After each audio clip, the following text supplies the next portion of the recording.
bekerja di dalam hati kami. Terima kasih saat firman diberitakan, kami percaya Tuhan, kami adalah tanah yang mempersiapkan segala sesuatunya.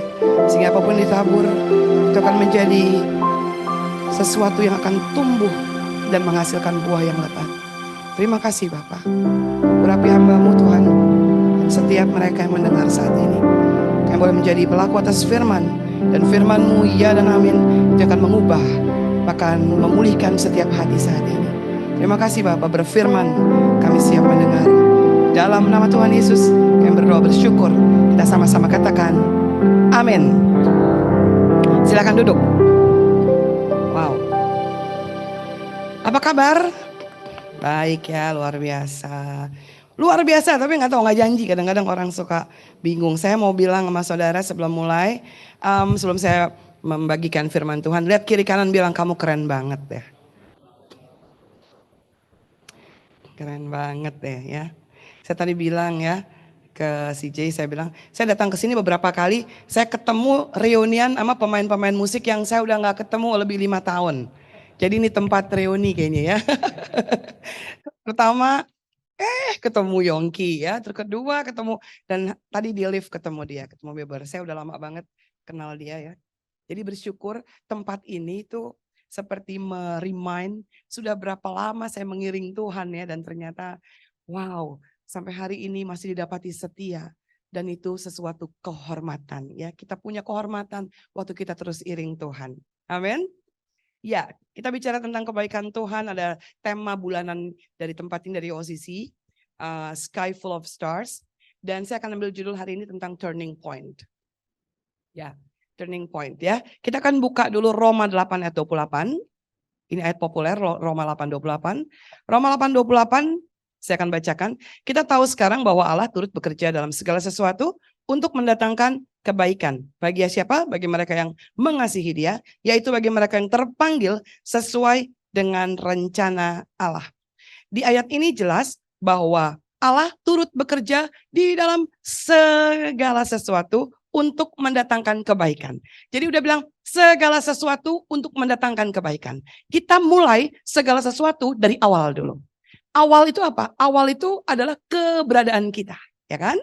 Awal keberadaan kita itu betul-betul penyertaan Tuhan, dan juga kebaikan Dia itu sudah Dia berikan kepada kita sejak awal. Dari mana kita tahu? Dari benih yang diberikan, dan kita adalah sesuatu yang menang di antara 200 juta sel sperma. Jadi setiap kali ada pembuahan, maka dipastikan satu itu menang. Mungkin ada yang kembar 5, kembar 3, kembar 10. Tapi nggak setiap orang mengalami itu. Betul ya? Tapi paling tidak, siapa yang ada di tempat ini masih duduk dengan luar biasa, masih bisa bernyanyi, meninggikan nama Tuhan, masih mengambil bagian dalam pelayanan. Bahkan setiap family yang mungkin juga menyaksikan di online, itu adalah sesuatu yang membuktikan bahwa sejak awal Allah turut bekerja dalam segala sesuatu mendatangkan kebaikan ya. Menang. Benihnya udah dikatakan bahwa kita punya potensi menang. Tetapi ini masalahnya. Masalahnya begini, banyak orang cukup sampai merasa menang, bahkan lebih dari pemenang. Banyak orang Kristen kalau lagi ibadah, mereka suka dengan kata-kata itu. WL paling tahu tuh ya. Kita pemenang, bahkan lebih dari pemenang. Tapi banyak orang gak pernah tahu arti yang sesungguhnya. Apa sih arti menang? Apa arti lebih dari pemenang? Arti pemenang itu kalau kita gambarkan seperti analogi tadi, maka 200 juta dari sekian banyak, dari 200 juta, kita memenangkan itu. Kita dibuahi dengan sehat dari hasil pertemuan sel sperma dan sel telur yang kuat, sehingga sampai 9 bulan 10 hari kita dilahirkan, kita tumbuh besar sampai hari ini. Bahkan di tengah-tengah gonjang-ganjing kesehatan dunia yang turun naik, kita tetap berada di tempat ini menyembah dan memuji Tuhan. Saya sudah kehilangan dalam waktu 1 minggu di minggu lalu, dalam 1 minggu 2 teman saya meninggal. Itu umurnya semua di bawah usia saya. Suami dari teman-teman saya, ya satu saya kurang kenal suaminya, itu teman SD, teman SMP. Saya gini-gini teman SD SMP masih suka ketemuan. Anak-anak saya yang bingung. Hah? Gue aja udah nggak tahu. Padahal saya SD berarti tahun berapa kan? Berapa puluh tahun yang lalu ya kan? Nah masih bisa ketemuan. Satu lagi itu dia aktivis di salah satu gereja di Bogor. Saya pernah melatih di gerejanya, saya jadi dekat dengan mereka. Dan suaminya meninggal 2 hari setelah merayakan ulang tahun istrinya di rumah sakit. Kita nggak pernah tahu umur kita, tetapi kenyataannya kalau sampai hari ini, sejak awal kita masuk dalam pembentukan awal, Tuhan jelas menunjukkan dia bersama-sama dengan kita. Setuju sampai sini? Artinya saya dengan saudara sudah punya potensi namanya bibit unggul. Nah problemnya bibit unggul itu nggak cukup atau belum membuktikan keunggulannya sampai saudara dan saya masuk yang namanya penguburan. Penguburan benih. Benih sehebat apapun kalau orang jual, itu hanya bisa dibuktikan waktu udah dikubur, ditanam. Banyak dari kita mulai ketakutan karena proses penanaman itu membuat si benih tadi semakin sendirian. Penanaman gak enak. Gelap. Analoginya jelas ya. Gak enak banget. Aduh dingin, semuanya serba nggak pasti. Tetapi itu cara membuktikan apakah benar yang sejak awal diberikan atau ditetapkan oleh Tuhan terus bisa sampai akhirnya menunjukkan keunggulan. Makanya setiap manusia, saya berikan istilah penanaman benih atau penguburan benih si potensi unggul itu yang namanya turning point. Dan kalau kita bisa tetap mengatakan dan merasakan betapa baiknya Tuhan di tengah turning point hidup kita, itulah kehidupan yang sesungguhnya. Itulah kekristenan yang sesungguhnya. Bukan hanya mengandalkan potensi, lalu nggak mau diobok-obok. Karena resikonya ada, konsekuensi pertumbuhan itu ada. Dan setelah bertumbuh pun, kamu nggak bisa memberi makan dirimu sendiri. Karena ciri orang bertumbuh, maka buahnya harus bisa dinikmati oleh banyak orang. Turning point, itu baru kita bisa bilang, wow engkau luar biasa. Kalau berkatnya masih di daerah kita, bahkan masih di awal, itu belum membuktikan apa-apa. Tetapi penguburan itu yang seringkali membuat kekristenan kita terlihat sekuat apa, sepotensi apa, seunggul apakah kita yang sesungguhnya. Penguburan. Saudara tahu Julio Iglesias? Tahu ya? Kalau yang tahu biasanya umurnya udah ya lumayan lah ya. Itu penyanyi luar biasa ya. Lagu yang populer dia apa? Itu Enrique, itu anaknya ya. Apa siapanya dia? Ya, itu salah satunya. Wah, udah tahu. Terus dia pernah populerin juga When I Need You. When I Need You. Ya kan? Just Close My Eyes. Itu Julio. Ya. Tahukah kita bahwa awalnya dia bukan penyanyi. Dia pemain bola Madrid. Dia pemain bola Madrid, dia kecelakaan 1,5 tahun dia dirawat di rumah sakit. Suster yang rawat dia kasih gitar karena kesian katanya kok bengong. Potensi awalnya apa? Main bola. Tapi waktu dia masuk dalam turning point dia, 1,5 tahun pemain bola nggak ngapa-ngapain, kakinya udah cacat, nggak bisa lagi diandalkan untuk bisa main bola. Maka itu masa penguburannya dia. Kalau dia menyerah, ya udah. Dia nggak jadi apa-apa. Kalau dia tetap bertahan, kamu sudah berikan saya talenta main bola, maka akan main bola. Saya pasti akan main bola.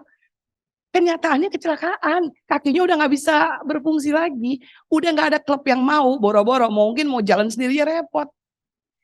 Masa penguburan kita itu betul-betul masa di mana kita harus memberikan tadi I surrender all. Nggak bisa lagi, udah dikubur mau gimana? Mau lanjutin hidup nggak? Itu masalahnya. Siapa lagi? Yusuf. Tahu dong tokoh Yusuf di Alkitab. Udah di percobaan pembunuhan, dibuang, dijual, ya, difitnah, masuk ke sumur. Itu masa apa? Potensinya dia ada nggak? Ada potensinya. Kenapa potensinya ada? Karena jelas ada yang sirik. Bersyukur kalau ada yang sirik sama kita. Artinya kita menunjukkan ada potensi bibit unggul dalam hidup kita. yang terlihat. Hanya mangga mateng yang dilempar batu. Iya dong. Karena itu potensi untuk bisa dinikmati. Yang masih mangkal-mangkal apalagi masih kuncup-kuncup, ngapain dilempar? Pertama emang gak bisa jatuh. Kedua mau nikmati apanya? Orang makin di atas katanya angin makin kerasa tuh. Yusuf, wow, kurang apa? Tetapi justru waktu masa turning point dia, waktu potensi dia itu ditanam, dikubur, hasilnya apa? Jadi raja. Gak enak memang, mau besar. Iya, tanam dulu. Thomas, murid Yesus. Pengiringan dengan Yesus tidak membuktikan atau tidak membuat dia yakin Yesus itu berkuasa dan itu Tuhan. Ternyata.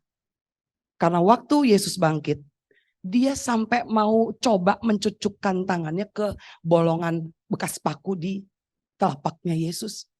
Itu menyedihkan. Kalau saya hidup dengan anak saya, tiba-tiba saya mengalami sesuatu yang wow, dan anak saya gak yakin itu saya, ibunya, itu sedih. Gak usah hal begitu. Ada orang ngomongin apa gitu tentang saya. Tapi anak saya ikut kemakan omongan, itu pasti juga menyedihkan. Karena harusnya kan lo yang tahu dong, saya kan bersama-sama kamu loh. Dan waktu Thomas dia mulai mengalami turning point, Yesus mesti mati dulu. Bangkit baru dia percaya. Dicatatkan dalam beberapa tulisan bahwa Thomas akhirnya menjadi penginjil besar bahkan di wilayah Iran yang sekarang ini disebut Iran, dulu Persia, kemudian di daerah Tigris atau Efrat yang sekarang jadi Irak. Lalu dia juga setelah 1500 tahun dia menginjil, ada gereja Mar Thomas yang didirikan. Hasil 1500 tahun sebelumnya. Wow. Jadi artinya itu benihnya bukan cuma tumbuh. 1500 tahun kemudian itu kan nggak tahu kehidupan yang udah hidup mati kira-kira begitu. Tapi namanya tetap. Kenapa? Karena itu awal dari kehidupan dan kekuatan potensi dia yang sesungguhnya. Saulus tahu dong cerita itu. Dia bukan orang nggak berada, dia bukan orang tidak berpendidikan. Hebat banget Paulus. Tapi waktu dia masih Saulus atau Syaul, tahu nggak dia bilang apa?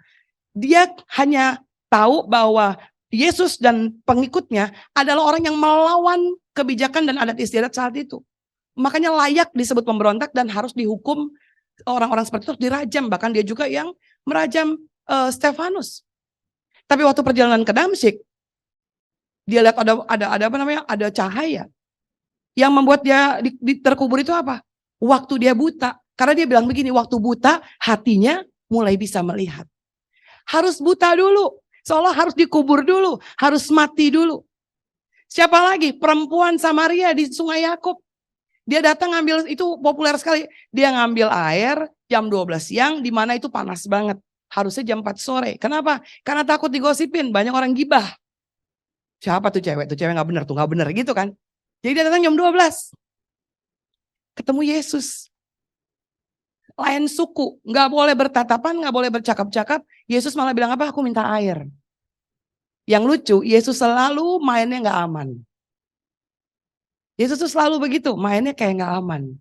Dia senang sama sesuatu yang jangan melakukan sesuatu di hari Sabat. Dia bangkitin orang mati. Dia sembuhin yang sakit.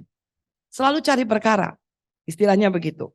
Tetapi Injil mencatat, perempuan ini setelah perjumpaan di sumur Yakub, dia menjadi penginjil pertama di daerahnya.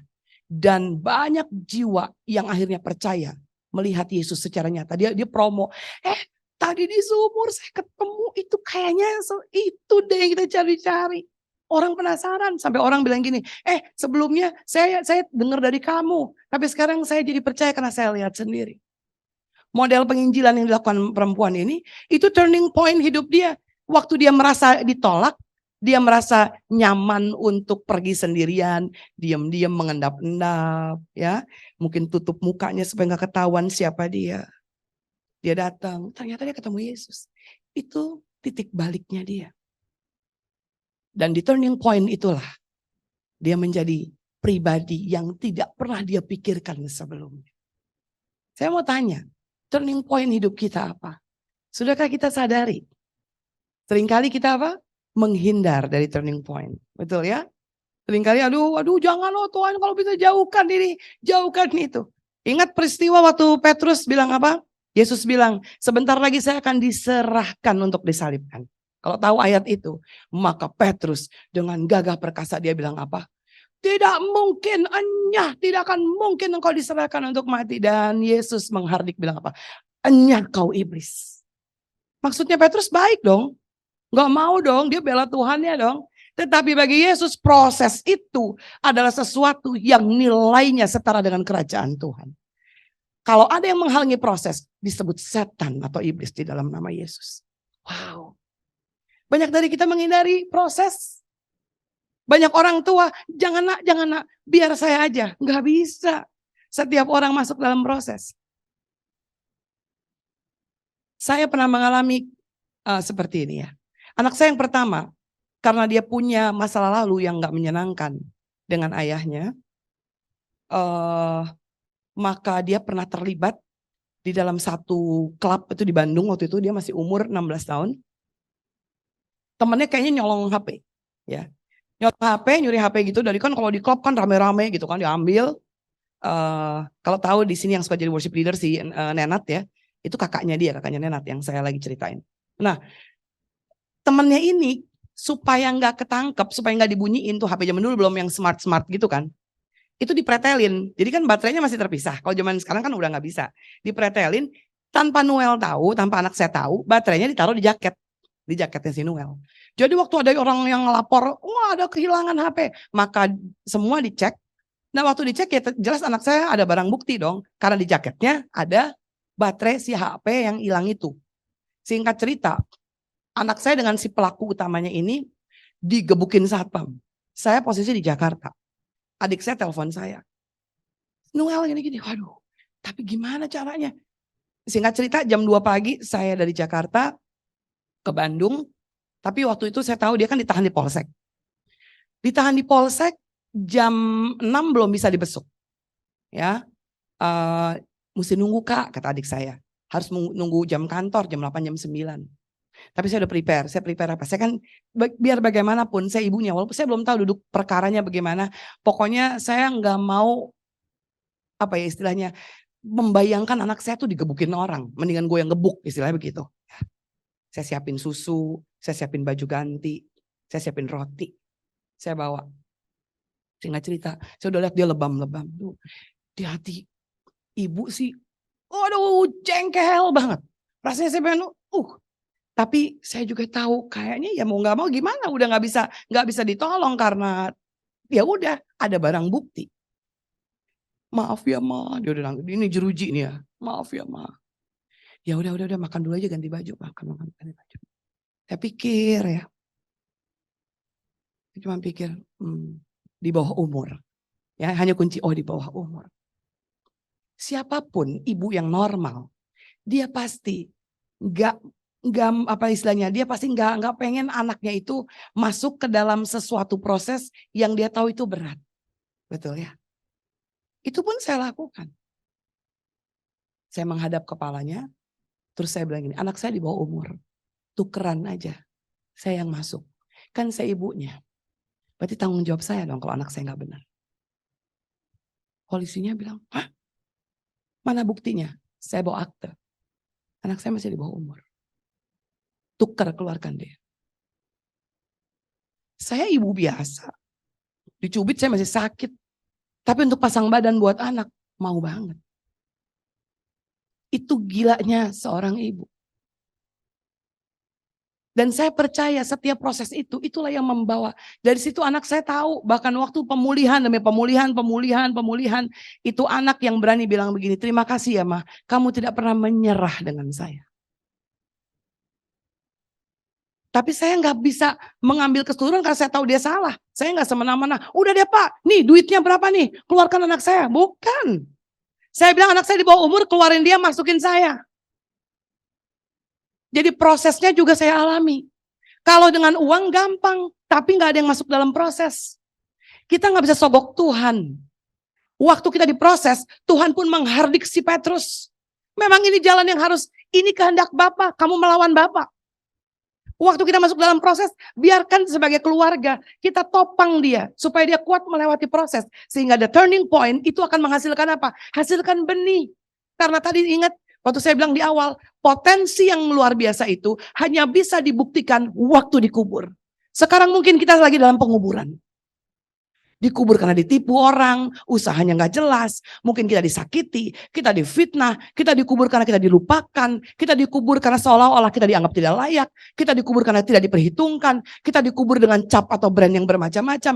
Nggak apa-apa, percayalah bahwa beberapa hari kemudian, apa yang pernah ditanam di tanah, yang seolah-olah udah nggak diingini oleh manusia, dengan sendirinya akan tumbuh, berakar, berbuah lebat, dan menjadi kesaksian buat banyak orang. Itulah kebaikannya Tuhan buat hidup kita. Katakan amin. Wow. Kalau mau tepuk tangan aja buat Tuhan. Banyak kita menghindar itu. Aduh jangan deh, cari yang aman aja. Saya bukan enak mengiring Tuhan. Apalagi dengan kejadian anak saya itu. Keluarga saya bilang gini, lu khotbah, urus dulu anak lo. Pinter banget lo ngomong, anak lo apa kabar? Itu gak enak loh. Tapi proses itu yang saya jalani. Waktu saya tetap bangkit dan bertahan. Bahkan tetap bilang Tuhan baik. Itu kekuatan kita yang sesungguhnya. Bukan waktu gak diapa-apain. Saya mau bilang benih. Ini unggul, ayo beli. Nggak ditanam, nggak terbukti apa-apa. Lama-lama busuk. Tapi kalau orang pikir, kubur aja dia. Kubur aja tuh orang tuh, biar nggak kelihatan. Tenang aja, bibit unggul tetap bibit unggul. Diamond is a diamond.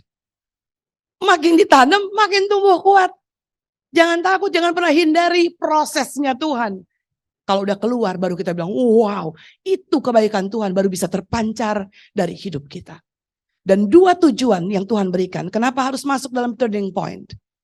Supaya kita bisa menikmati. Kalau orang bilang sky full of stars itu tuh lambang seperti wow indah banget. Wow baik banget. Iya baik di mana? Di tengah turning point. Kalau baik saat butuh duit, datang duit. Nah itu biasa.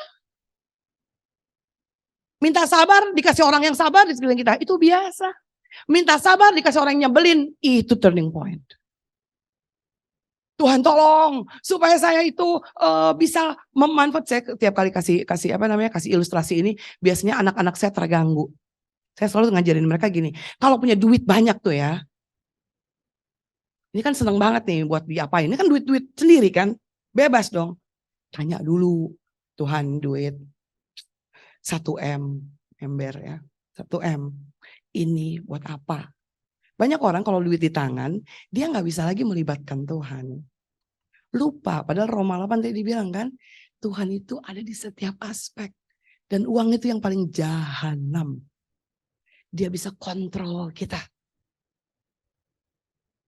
Tetapi hari ini kalau kita tahu kita unggul, ini adalah hal yang sangat-sangat biasa. Ya, mau ada, mau enggak terganggu. Karena bibit unggul, tetap bibit unggul, ada atau enggak ada uang. Ini mengerikan statementnya. Tujuan Tuhan lewat the turning point atau titik balik hanya dua. Satu, dia akan memberikan kita hati yang baru. Katakan amin. Dan kedua, dia akan menghidupi identitas kita yang baru. Hati dan identitas itu penting. Dulu lahirnya dengan cara-cara itu sudah unggul dari 200 juta sel sperma. Oke, that's good. Wow, semua orang merayakan. Kelahiran bayi kan ditunggu-tunggu ya. Semua orang merayakan. Kasih bunga, kasih hadiah, kasih uang, dipuji-puji, diberi nama yang bagus, nama sebagai doa. Proses itu luar biasa. Masuk beranjak remaja, masuk ke usia-usia produktif, masuk ke usia-usia yang udah mulai masuk ke middle age kita, lalu masuk ke dalam usia-usia yang lanjut. Pertanyaannya, seberapa kuat akar yang tertanam dan seberapa banyak buah yang dihasilkan? Baru kita bisa bilang, wow, ini keindahan. Hati yang baru Tuhan akan berikan kepada kita yang siap dikubur. Dan identitas yang baru. Karena setelah dikubur dan tumbuh, namanya udah bukan benih, betul? Udah ganti nama. Namanya pohon apa gitu, kalau yang ditanam apa. Kalau itu berarti pohon itu. Kalau ini namanya pohon ini. Udah ganti nama. Bukan benih lagi, tapi wujudnya kelihatan. Bukan hanya wujudnya yang kelihatan, tetapi fungsinya bisa dirasakan. Baru kita bilang gini, wow. Itu seperti orang yang sedang menikmati sky full of stars. Jarang, kecuali seniman paling banyak ya, menikmati setiap alam semesta. Saya paling suka menikmati bintang, karena hari-hari ini bintang agak langka buat dilihat. Susah ya lihat bintang hari-hari ini ya. Susah banget, awan aja kayaknya nggak ada yang cerah gitu. Tapi kalau kita bisa bilang gini, wah. Makanya banyak orang kalau lukisan-lukisan art, lagi gimana, tiduran di rumput, kebayang ya, begini tangannya, lalu menikmati. Wah. Seperti itu juga waktu kita bisa menikmati penyertaan Tuhan di tiap turning point kita. Nggak enak kan dikubur, tapi kalau dikubur bisa begini nggak? Harus tetap begitu. Itu baru luar biasa. Kemarin kejadian di Cianjur, ada orang-orang yang tetap bisa hidup walaupun terkubur. Itu menyedihkan. Pemberitaannya nggak seheboh hal-hal yang lain. Padahal harusnya itu di-highlight. Karena siapa yang sangka. Dan apa yang sudah saudara lakukan buat mereka? Bagaimana kita di tengah-tengah rumah yang hancur. Seperti yang sedang mereka alami. Mungkin one day dengan proses yang berbeda. Tetapi beranikah kita tetap bilang, wow, kamu tetap baik. Wow, kamu tetap luar biasa. Kamu gak pernah salah. Makanya ada lagu yang saya suka. God is too wise to be mistaken. God is too good to be unkind. Wah, itu lagu. Saya bilang, oh iya. Makanya dibilang apa? When you don't understand, when you can't see the display his plan, when you can't trace his hand, trust his heart. Wow. Tetap percaya, tetap berkata dia baik. Sekalipun prosesnya, kamu harus mengalami penguburan. Percayalah, karena hasil penguburan itu bukan lagi benih yang biasa, tapi kehidupan yang baru dan kekal. Amin. Titik balik manusia akan membuat kita mempunyai hati yang baru dan identitas yang baru. Dan sebagai penutup saya mau berikan quote ini. Salib Kristus adalah titik balik kehidupan manusia. Enggak ada titik balik yang sehebat cara dia mati, dikubur, dan bangkit kembali. Itu cukup untuk kita bisa menikmati semua kebaikan Tuhan. Amin. Mari renungkan firman Tuhan. Nyanyikan lagu tadi, ku percaya janjimu ajaib. Ku percaya janjimu ajaib. Terukir dalam kehidupanku. Ku berserah di dalam kekuatanmu. Hanya Kau segalanya bagiku. Ku percaya janjimu ajaib.